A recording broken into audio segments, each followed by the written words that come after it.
Já programei até o final de abril. Também não conseguirei vencer este tema. Vou suspender no mês de maio para trabalharmos com o tema de família. Retornarei em junho na campanha de missões estaduais e só Deus sabe quando vai parar isto, meus irmãos, porque é maravilhoso. É como se estivesse garimpando ouro, pepitas de ouro na palavra de Deus, e como é abençoador estudar sobre o Evangelho. Esta já é a terceira mensagem, terceiro estudo, está disponível no YouTube, e para quem deseja o esboço, não há qualquer problema, entre em contato com a nossa secretária, ela é disponibilizada para você o esboço. Como disse pela manhã, o esboço é um escrito em forma oral, é porque eu faço para mim, né? Então, é como se estivesse pregando, eu estou escrevendo, não é um texto literário. Então, o irmão vai entender quando pegar o esboço. Segundo, eu quero agradecer ao Cisco. Cisco, fica de pé aí, Cisco. O Cisco me deu um susto hoje. Ele disse: pastor, cadê a mensagem de domingo? Eu falei: domingo, eu não lembro nem o que eu almocei ontem. O que eu ouvi domingo? Aí Nilza lembrou, foi o missionário, né? Ele não pregou domingo. É que o Cisco pega a mensagem, né, gravada, e passa na empresa onde ele trabalha para os colegas de trabalho dele. Que maravilha, hein? Como uma forma, obrigado Cisco, uma forma atual, moderna, de evangelização. Passa para os colegas a mensagem que é gravada no YouTube. Isso é uma bênção, que possa Cisco continuar e ser abençoado por Deus com esta sua iniciativa. Mateus capítulo 3, versículos 7 e 8, nós lemos pela manhã. Aliás, esse tema não é só da noite, é durante todo o dia. Quero incentivá-lo a vir de manhã, para começarmos a trabalhar esse tema. É precioso o tempo da manhã, e que nós damos continuidade à noite. Então, se você não vem de manhã, perde algumas pepitas que eu não repito em profundidade como eu trabalho nos minutos que eu tenho pela manhã. Mas quero ler com os irmãos Mateus capítulo 3, versículos 7 e 8, são palavras de João Batista, que diz o seguinte: vendo ele, porém, que muitos fariseus e saduceus vinham ao batismo, disse-lhes: raça de víboras, quem vos induziu a fugir da ira vindoura? Produzi, pois, frutos dignos de arrependimento. Como disse, palavras de João Batista. Ele estava no Rio Jordão, batizando as pessoas, e o fundamento do batismo de João Batista era o arrependimento dos pecados. Diz o texto bíblico que as pessoas iam até ele, confessando os seus pecados, dizendo: eu errei, eu cometi uma falha, eu fiz o mal feito. E como disse pela manhã, a palavra grega para confessar é homologel, quer dizer a mesma coisa, dizer o que Deus diz. Então, se Deus diz que eu estou errado, eu confesso dizendo: eu estou errado. Mas quando eu digo assim: Senhor, eu não estou tão errado assim, porque eu estava aqui na minha, e aquela pessoa veio encrencar comigo, como nós falamos, ele veio mexer comigo, eu estou aqui quietinho. Isso não é confessar, isto é se auto-justificar. O fundamento do batismo de João Batista era a confissão de pecado, isto é, dizer: Senhor, se o Senhor diz que estou errado, eu estou confessando, isto é, dizendo a mesma coisa que o Senhor diz, realmente é pecado, isto é errado, e se o Senhor diz que é errado, e eu fiz aquilo, eu sou um pecador, e quero me confessar diante do Senhor. E as pessoas iam até João Batista para serem batizadas com esse pressuposto da confissão do pecado.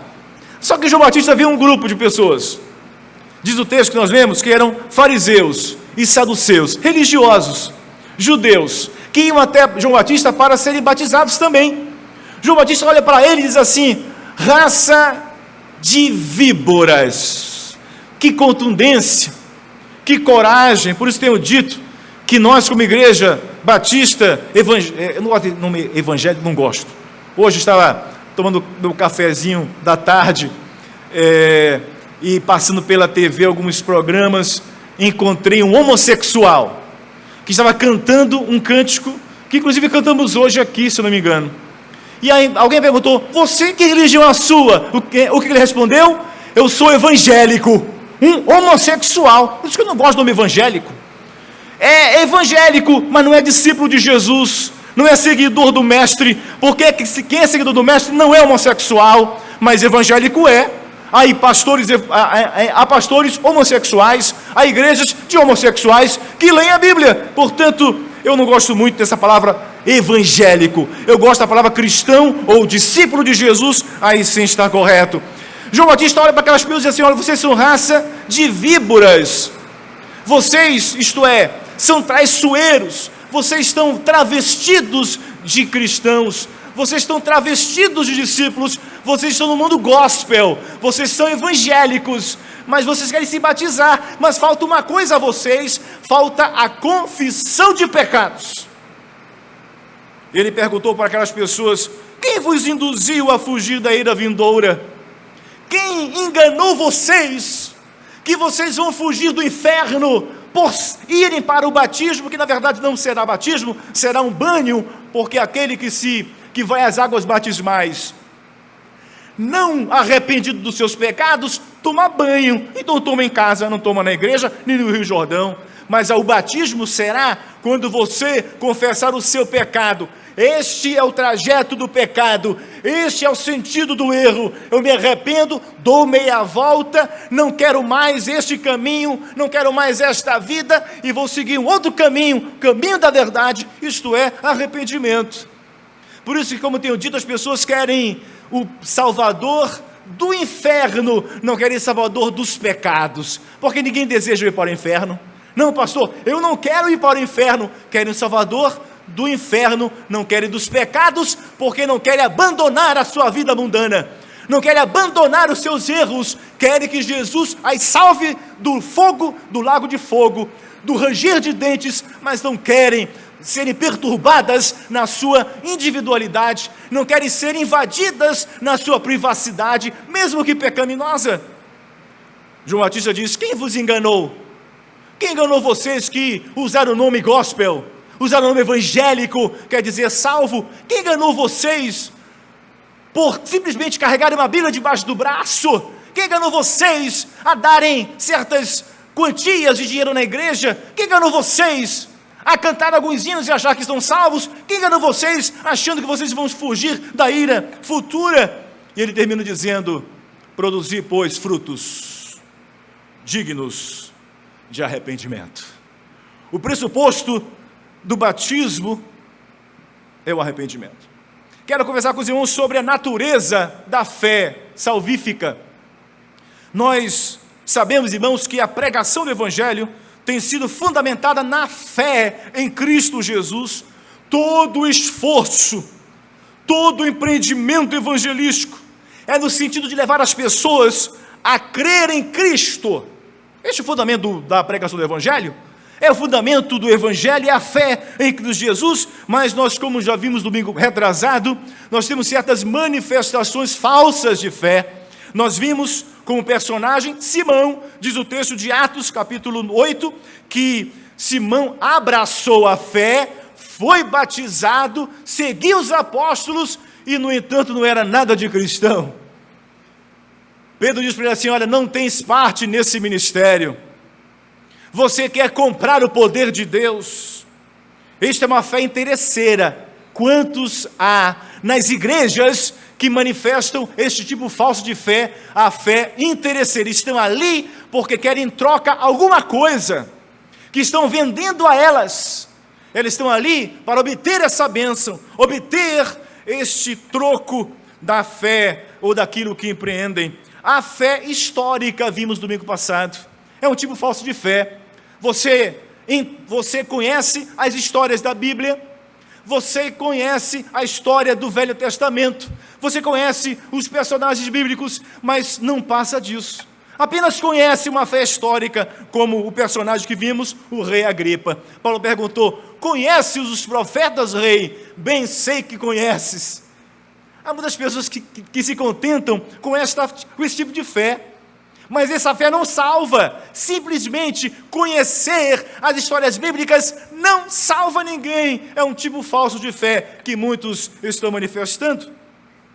Há o tipo falso de fé, a fé temporária ou a fé emocional, exemplificado como nós fizemos da semente que cai no solo e sem raiz, vem a angústia, vem a perseguição e logo enfraquece. Há pessoas que se emocionam nas igrejas, Há pessoas que são tomadas de grande emoção e elas levantam as mãos e elas entregam suas vidas para Jesus aqui, mas é apenas uma fé emocional, uma fé temporária. Quando vem a perseguição, quando vem a proposta do mundo, logo aquela fé se vai.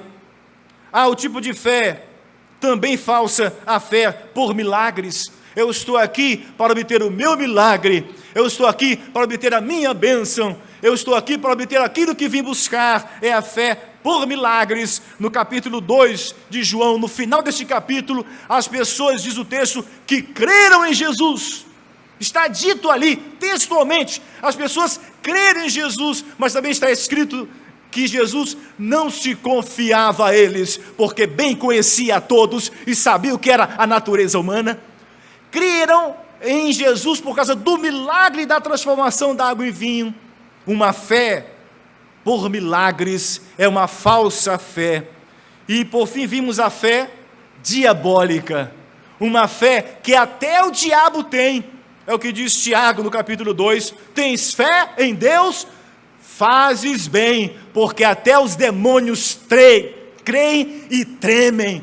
As pessoas têm fé igual ao diabo, isto é, na simples existência divina. Ah, Deus existe, olha só, Big Bang não acredito muito bem não, porque para mim não é razoável. A evolução de Charles Darwin, que coletou alguns espécimes lá da Ilhas Galápagos, também não me cai muito bem. Só me resta crer no criacionismo, no Deus Criador. Esta fé não salva.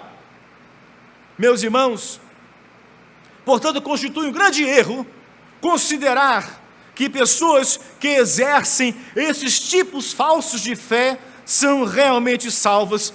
O Novo Testamento está repleto de pessoas que se imaginaram salvas, que imaginaram em seus corações, que creram verdadeiramente em Cristo. Será que você está nesta situação hoje? Você imagina que a sua fé é genuína? Passa pela sua cabeça questionar se a sua fé realmente é a fé bíblica, ou essas manifestações falsas de fé. No capítulo 12 de João, no versículo 42 e 43, diz assim: contudo, muitos dentre as próprias autoridades creram nele. Diz o texto, as autoridades do judaísmo creram em Jesus, mas por causa dos fariseus não o confessavam, para não serem expulsos da sinagoga, porque amaram mais a glória dos homens do que a glória de Deus. O texto diz que eles creram, mas eles negaram para não perder posições. Meus irmãos, eu faço uma pergunta: como pessoas que têm medo de perder suas posições sociais, como pessoas que têm medo de perder os interesses temporais, como pessoas que têm medo de perder a sua reputação, negam a Cristo publicamente, podem ser consideradas salvas? Não pode. Não consigo entender isso. Por isso que há cristãos perseguidos nos países fechados ao Evangelho, que morrem por professar a fé em Cristo. Quando eu era criança, eu me perguntava, por que esses cristãos, na hora lá, no Egito, ajoelhados, confessa ou morre, confessa que não é cristão, blasfema agora de Deus. Quando eu era criança, eu dizia, mas por que eles diziam assim? Não, eu desisti agora da fé. Só para ficar vivo. Aí depois voltava para a igreja. Voltava a evangelizar, sem ninguém saber. Por que ele não fazia isso? Eu me perguntava. Por que simplesmente morrer? Não, diz assim, não, eu acabei de mudar de ideia. Já conhece a educação toda, né? Com a educação toda de vocês, acabei de mudar de ideia. Eu não quero mais Jesus Cristo. Aí depois você se torna um agente secreto. Começa a evangelizar novamente, sem a perseguição ou escondido dela, porque pensa que você não é cristão. Irmãos, já pensou se os cristãos perseguidos pensassem assim? Por que eles não fazem isso? Por que preferem morrer? É porque aquele que nega, como diz João 12 que lemos, aquele que nega, que tem medo de perder posições sociais, interesses pessoais, reputação, na verdade, não manifesta uma fé genuína. Como uma pessoa que ama mais a glória dos homens do que a glória de Deus? Pode se achar salva? Pode considerar-se que vai para o céu? Meus irmãos, nós temos que considerar isso. É impossível pensar desta maneira. A pergunta que faço é: por que há tantas pessoas salvas e o mundo não melhora? Por que há um número, um percentual a cada ano crescente no Brasil dos chamados evangélicos, dos chamados cristãos, mas o Brasil cada vez piora, cada vez mais afundando, perdendo posições no mundo internacional?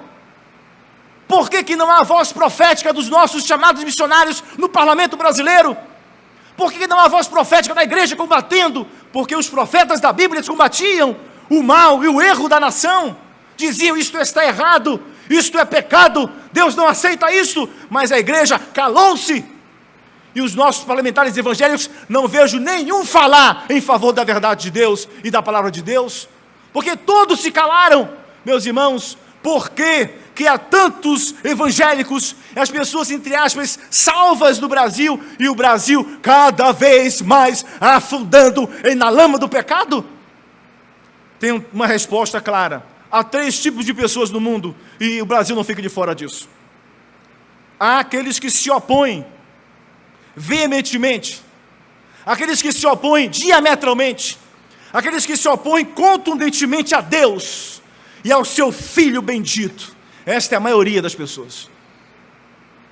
O segundo tipo de pessoa, aqueles que lotam as igrejas, os evangélicos, cantam hinos, oram, fazem campanha disto, fazem campanha daquilo, leva salzinho para casa, coloca a mão na mesa do sal, passa pela porta. São pessoas que dizem que creem, mas nada há na vida delas que manifestam a mudança que João Batista queria produzir nos seus interlocutores, produzir os frutos dignos de arrependimento.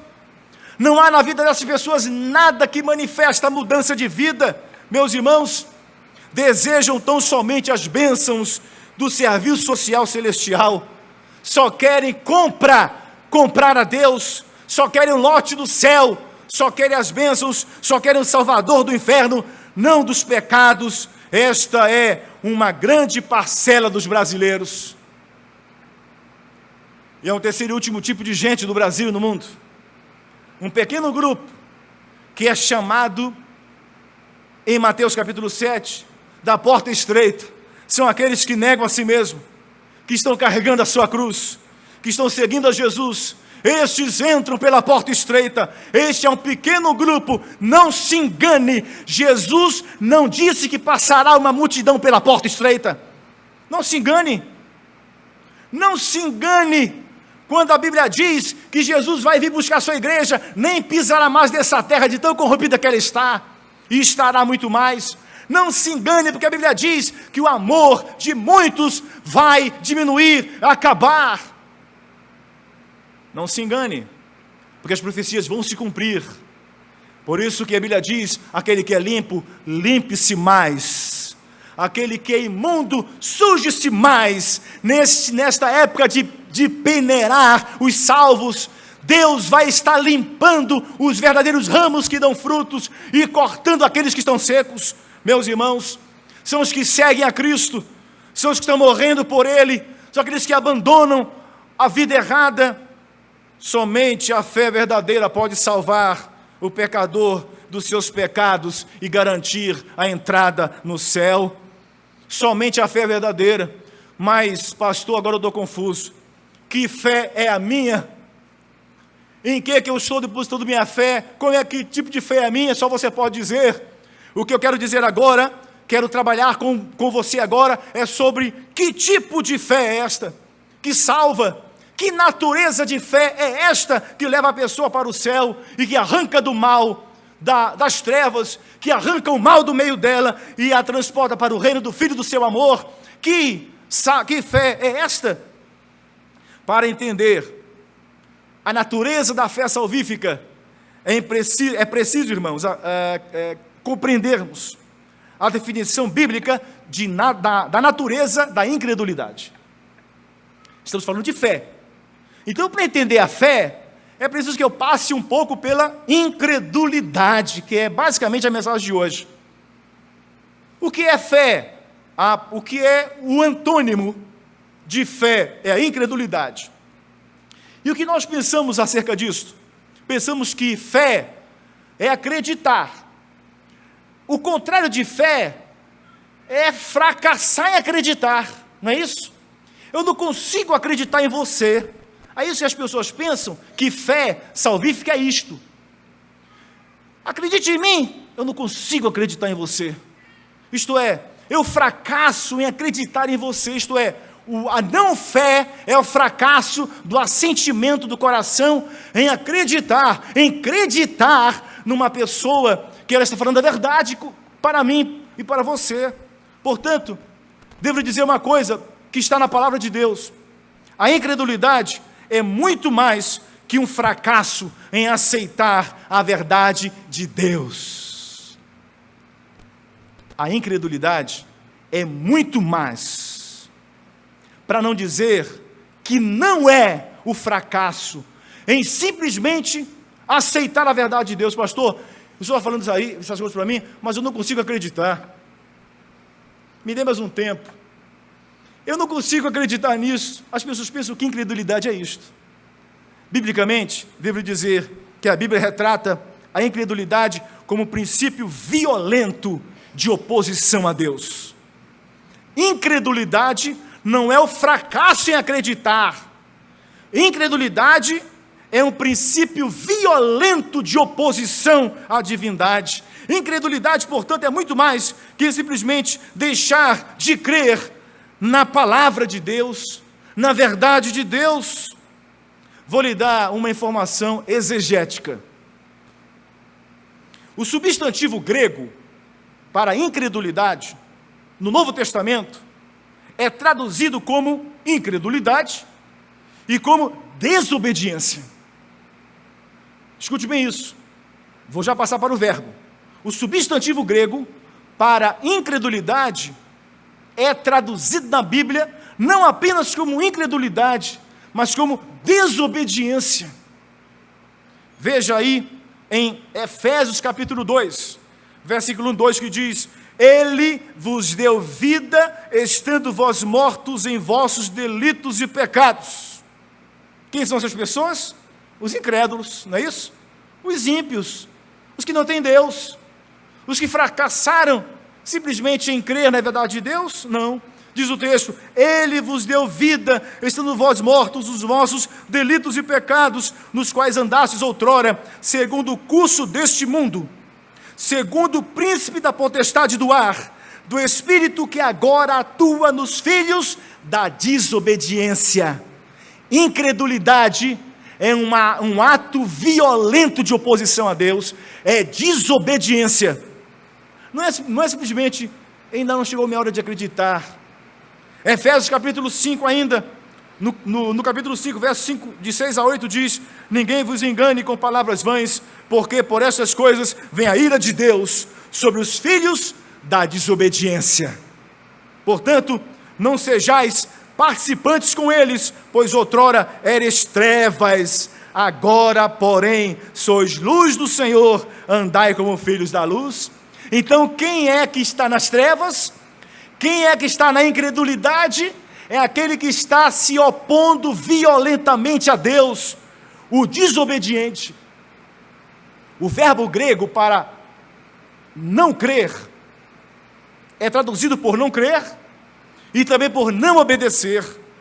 1 Pedro capítulo 3, versículo 1 diz: Mulheres, sede vós igualmente submissas a vossos próprios maridos, para que eles, se eles ainda não obedecem à palavra, sejam ganhos, sem palavra alguma, por meio do procedimento de sua esposa. Mulheres casadas com homens ímpios, incrédulos, que estão indo para o inferno. Como Pedro encara esses homens? Eles ainda não obedecem à palavra, são os incrédulos, desobedientes. Portanto, incredulidade, irmão, é mais ou não é fracassar em crer, é se opor deliberadamente, é se opor voluntariamente à verdade de Deus. 1 Pedro ainda, no capítulo 4 agora, verso 17 diz: porque a ocasião de começar o juízo pela casa de Deus é chegada. Ora, se primeiro vem por nós, qual será o fim daqueles que não obedecem ao Evangelho de Deus? Qual será o fim do desobediente, do incrédulo, do que se opõe a Deus? Meus irmãos, há alguns exemplos disso na Bíblia. Adão, por exemplo, é o primeiro exemplo, o modelo. Paulo diz que Adão não foi enganado. Escute bem isso. Paulo diz que Adão não foi enganado, mas Eva sim foi enganada. 1 Timóteo, capítulo 2, versículo 14 diz: e Adão não foi iludido, mas a mulher, sendo enganada, caiu em transgressão. O homem, a ordem foi dada ao homem. Adão, a regra é clara. Adão, o negócio é o seguinte, esteja bem consciente, para Paulo, Adão não foi enganado, ele tomou uma decisão deliberada contra Deus. Para Paulo, a mulher sim foi enganada, porque não recebera a ordem direta de Deus, mas deveria ele ter dado à mulher: mulher, Jeová falou o seguinte, o Eterno me procurou, e me deu esta ordem, escreve aí no teu diário, coloca na tua receita de bolo, pendura aí no imã da geladeira, para não esquecer da ordem do Eterno. Mas não, Adão calou-se. Daí gerou o título do livro, O Silêncio de Adão, um texto só para homens, deveria ler, você é homem. A sua negligência na família está descrita nesse livro. Você tem que assumir a sua família, tomar as mãos da tua esposa, tomar as mãos do teu filho e levá-los para a igreja. Mas você diz: minha mulher não quer vir, meus filhos não querem vir, mas você é o chefe da casa, deve fazer isso. Assim como Paulo diz: Adão não foi enganado, Adão tomou deliberadamente a sua decisão. É o que diz Paulo no capítulo 5 de Romanos, no verso 19, porque como pela desobediência de um só homem. Veja como Paulo encara isso. Paulo não encara pela ignorância de um homem, pela fraqueza de um homem, pelo fracasso de um homem. Ele diz: não, pela desobediência de um homem. E o que é desobedecer? É a vontade deliberada de não obedecer. É a desobediência. Faça isso. Eu ouvi a ordem, refleti, trouxe para as minhas prioridades e digo: eu não vou fazer isso. Deliberei. Assim aconteceu para Paulo em relação a Adão. Ele não foi enganado, iludido, vendido. Ele disse: olha, porque como pela desobediência de um só homem muitos se tornaram pecadores. Meus irmãos, incredulidade é o ato de desobediência. Se você ainda não entregou sua vida a Jesus, se não abriu a tua alma para que a luz de Deus entre no teu coração, se você me diz: sabe, pastor, eu ainda não tenho fé em Jesus, você está tomando um ato violento contra Deus, desobedientemente. Saiba disso. Há prejuízos a uma ação voluntária nesse nível. Israel é um segundo exemplo de desobediência, de incredulidade. Israel não entrou na terra de Canaã por falta de fé, é a pergunta que faço. Por falta de fé, simplesmente, pelo fracasso de crer, porque ainda não chegou a hora de acreditar, não foi convencido totalmente, diz Hebreus capítulo 3, versículo 19. Vemos, pois, que não puderam entrar por causa da incredulidade, diz o texto de Hebreus. Mas Hebreus está falando do passado remoto. Hebreus está falando de um episódio que aconteceu em Deuteronômio. Então vamos para lá. Deuteronômio capítulo 1, versículo 26. O que diz o texto original? Porém, vós não quisestes subir. Quem está falando aqui? É Deus através de Moisés. Porém vós não quisestes subir, mas fostes rebeldes à ordem do Senhor vosso Deus. Observe que incredulidade não é simplesmente não crer, no sentido etéreo, teórico, conceitual, é um ato voluntário, consciente, desobedecer a Deus.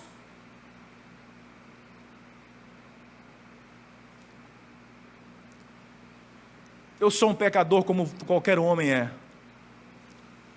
Eu digo homem macho. Sou um pecador como qualquer marido é. Posso ter meus pensamentos maus, pensamentos errados, momentos de fraqueza de querer desistir às vezes, como qualquer homem, no casamento, por exemplo. Mas diz para minha esposa: eu tenho um compromisso com você de vida e morte. Muitos casamentos não vão para frente por causa da desobediência a Deus.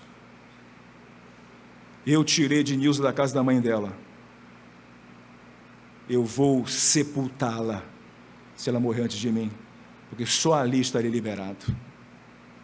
Meus irmãos, nós temos que assumir compromissos na vida, de vida e morte, que é o casamento.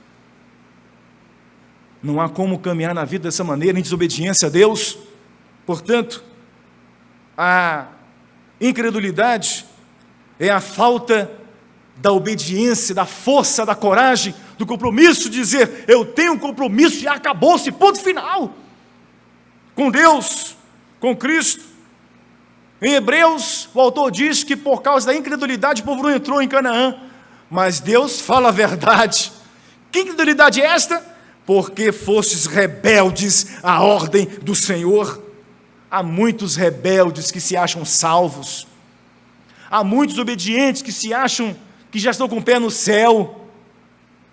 Meus irmãos, o não crer, portanto, na palavra de Deus, não configura simplesmente a falta de fé, mas rebelião, oposição, desobediência ao eterno.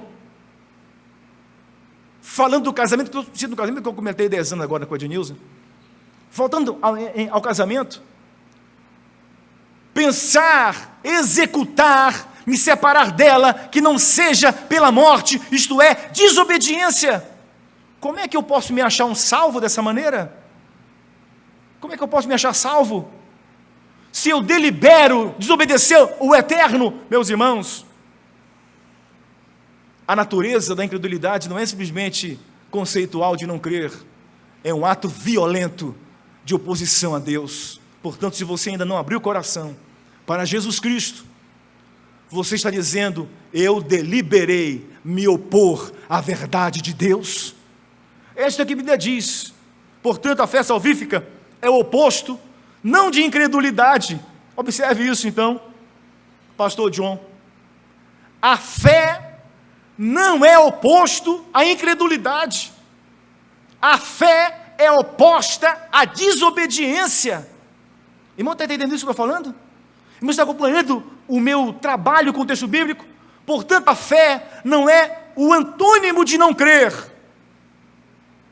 O contrário, o antônimo, o oposto de fé, não é não crer, é desobedecer a Deus, é recusar-se a render-se à autoridade de Deus e ser submisso ao governo divino. Fé salvífica não é o mero assentimento intelectual ou emocional de que Deus é amor e que vai aceitar indiscriminadamente os pecadores do jeito que estão.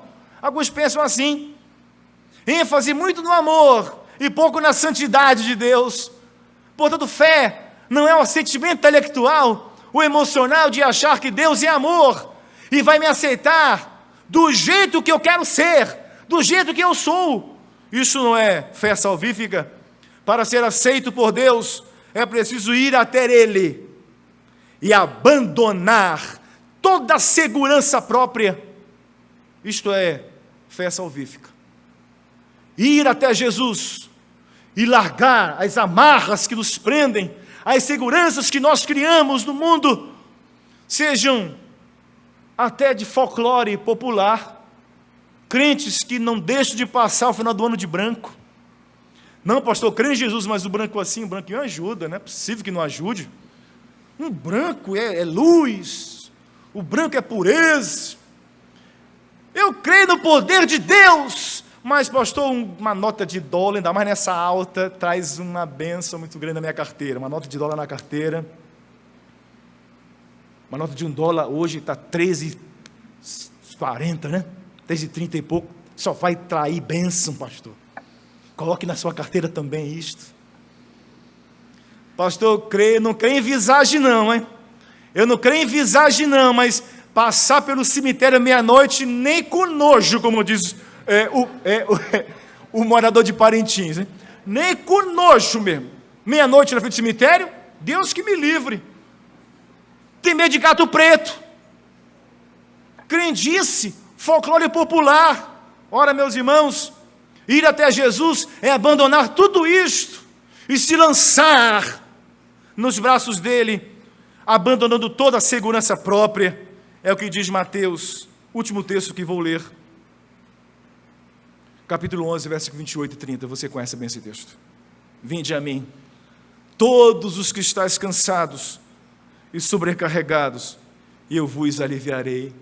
Está vendo? Para ir a Jesus, Ele quer tirar isso de você, essa canga, esse peso, essas coisas que te amarram, essa segurança terrena, segurança própria, isso tudo não tem efeito contra a realidade espiritual. Vinde a mim todos vós que estáis cansados e sobrecarregados, eu vos aliviarei. Tomai sobre vós o meu jugo, no lugar do jugo do mundo, tomai sobre vós o meu jugo e aprendei de mim, porque sou manso e humilde de coração, e acharei descanso para a vossa alma, porque o meu jugo é suave e o meu fardo é leve. Para ir a Jesus, Eric, tem que deixar tudo, não é isso? Tem que deixar tudo para ir a Jesus. Assim como alguém que vai a outro país e necessariamente tem que deixar o seu país de origem. Assim como alguém que se casa e deixa a sua vida de devassidão no passado. Assim como um atleta que deseja a medalha de ouro e tem que deixar a sua vida indisciplinada. Tem que levar uma vida disciplinada o atleta. Vir a Cristo e continuar com a vida de sempre. Como pode isto? Vir a Cristo e garantir-se no amor indiscriminado de Deus, que aceita qualquer pessoa do jeito que ela está, sem disposição para largar as amarras do passado e do pecado. Isto é uma falsa fé. Uma falsa fé. Muitos querem ser salvos como o jovem rico. O jovem era rico. Não é por ser rico, não. É porque ele tinha o coração ocupado já. Escute bem isso. Ele tinha um coração ocupado pelas riquezas. Há pobres que vão para o inferno. Não é só os ricos que vão para o inferno, não. Os pobres também vão. Classe média vai, todo mundo vai para o inferno se não abrir o coração para Jesus. Aquele homem, aquele jovem tinha o coração ocupado. Muitos querem a vida eterna, assim como esse jovem. Não querem desocupar o coração. Senhor, desocupei meu coração, agora é teu, toma conta. Não, Senhor, está ocupado aqui, me leva só para o céu, o que eu quero. E assim como aquele jovem, muitos sairão da presença de Cristo, tristes e perdidos, condenados ao inferno. Será que você é assim essa noite? Coração ocupado? Eu me preocupo, como sempre tenho dito, me preocupo muito com certas palavras de certas pessoas. Pastor, esse meu marido aqui, ele é tudo para mim, pastor. Se ele me deixar, eu vou me matar. Como é que pode colocar a sua vida e felicidade em cima de uma pessoa que pode partir de agora? Sua felicidade está na pessoa de Deus. Pastor, esse meu filho aqui, esse meu filho é tudo. Só em pensar em pegar uma mazela que leve à morte, eu me jogo no buraco junto com ele, pastor. Nem me pega lá embaixo. Como é que pode um ser humano colocar em outro a sua sustentação existencial e espiritual? Não pode, está errado isso. Amar o marido, amar a esposa, amar os filhos, mas o que sustenta você não são eles, é o próprio Espírito Santo, e a sua vida pertence a Ele. Deve ser assim. Se o seu coração estiver ocupado com o marido, com filhos, com bens, com dinheiro, com trabalho, com profissão, com sonho, você nunca seguirá a Cristo da maneira como Ele quer, Ele exige. E aquele que não segue a Jesus, me ouça bem, aquele que não segue a Jesus é tão somente o evangélico, é tão somente um gospel, não é um salvo. Porque o jovem rico perguntou: o que farei eu para herdar a vida eterna? Me diga aí, Jesus, eu quero ir para o céu. Vende tudo, dá aos pobres e me segue. Isto é, seguir a Jesus igual vida eterna. É a resposta de Cristo. Dá uma equação aqui. O que eu posso fazer para herdar a vida eterna? Larga tudo e me segue. Que a vida eterna é seguir a Jesus. Vida eterna não é outra coisa senão segui-lo. Se você não está disposto a seguir a Jesus, você não é um salvo. Escute bem isso, porque Jesus falou para aquele homem, falou para aquele jovem rico: larga tudo, irmão. E ele era um religioso que conhecia os mandamentos, cumpria desde a mocidade. É chamado de jovem, mas não é tão jovem assim, porque desde a mocidade ele fala. Desde a mocidade, cumpria os mandamentos, ia para a igreja. Larga tudo e me segue, que a vida eterna está comigo. Vida eterna está em mim, me segue. Se você não segue a Jesus, segundo a palavra de Deus, você está em rota de colisão com o inferno. Isso é que Jesus está dizendo para aquele jovem. Eu digo para você hoje. Por isso que Paulo diz: ora, como recebestes a Cristo Jesus, o Senhor, assim andai nele radicados, edificados e confirmados na fé, tal como fostes instruídos, crescendo em ações de graças. Eu queria, nesse 1 minuto que tenho, convidar você a refletir sobre essas palavras, os textos que você leu, e quero convidar você a tomar uma decisão esta noite. Decisão, incentivá-lo a tomar uma decisão em direção a Cristo. Você não segue a Ele, é igual ao jovem rico, quer simplesmente ir para o céu, quer um salvador do inferno, não quer dos pecados. Não é fé salvífica.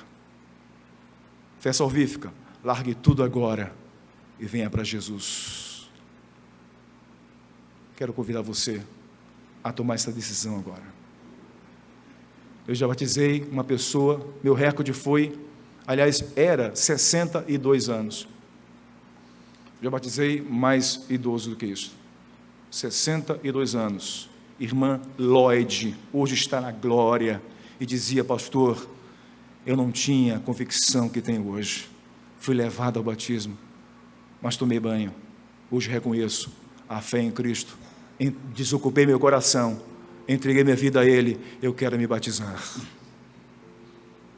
Portanto, eu não vou me assombrar